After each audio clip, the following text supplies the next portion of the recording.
Wouldn't that have been fun? Okay, I'll edit that part out. Okay, thank you for meeting with me today to go over your ISIP data. So as you know, this was the one you took earlier today.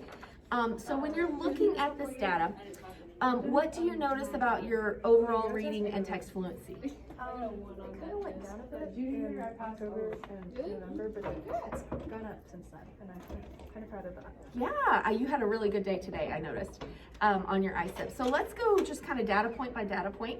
So if we're looking at your overall reading, do you see any trends there? It's going up. Mm-hmm. You're trending up. Very good. So you're showing progress there, and better than 99% of others that took the test. So not a lot of room for improvement there. So as we continue on, I know I've told you this before, but don't get too discouraged if that dips a little bit, because we're talking about 1 percentile point, right? Okay. When you look at text fluency, what are you noticing? It's going up. Okay. And again, what does text fluency mean? Like what are you doing in that part of the test? It's when I'm reading it and I'm trying to find the words that best fit that sentence. Okay. And so it's really testing, it's a speed thing, Mm-hmm. right? Okay. And that is definitely going up. I noticed from October and November.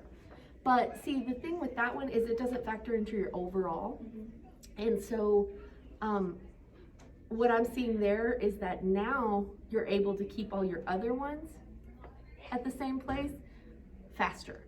So I don't know if that's just with the practice that you've had, or if you've been doing something. Why do you feel like that one's going up now, the speed? I think I've just been trying to read faster because I've been trying to hit a bunch of different reading goals, and I think that reading more has helped me figure out like what words fit better with sentences and which words makes the most sense. So I think that's contributed with the speed. So you're talking about reading you've been doing outside of class. Yes, which I know we've talked about. And I still haven't gotten to read that book. I'm so disappointed.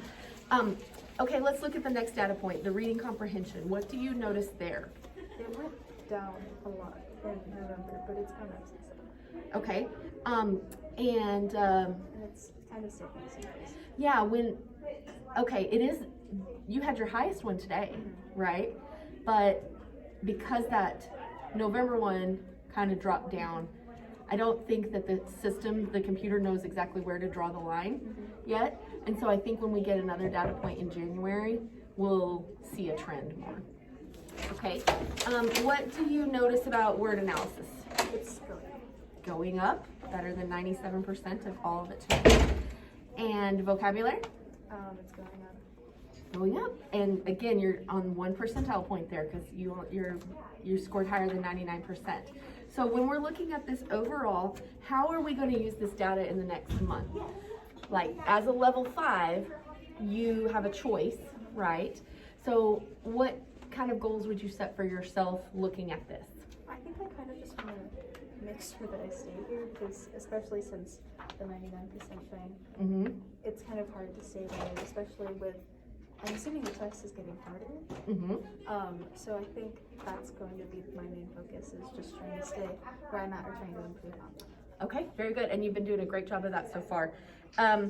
So if you had to give yourself glows and grows looking at this data, so where would you say I am meeting my goals, and where would you say you're glowing, and where do you see room for growth? I think maybe the vocabulary section, because I think that's the section that I enjoy the most.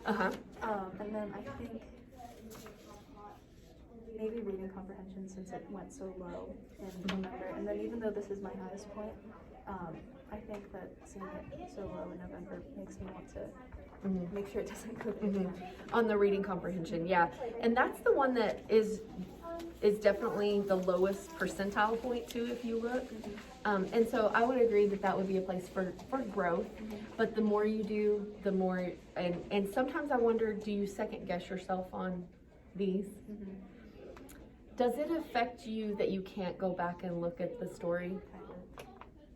Okay. I mean, I try to memorize different details about the story and I try to think, oh, would this be a question on the next part? Uh-huh. But sometimes I'm just like, oh no.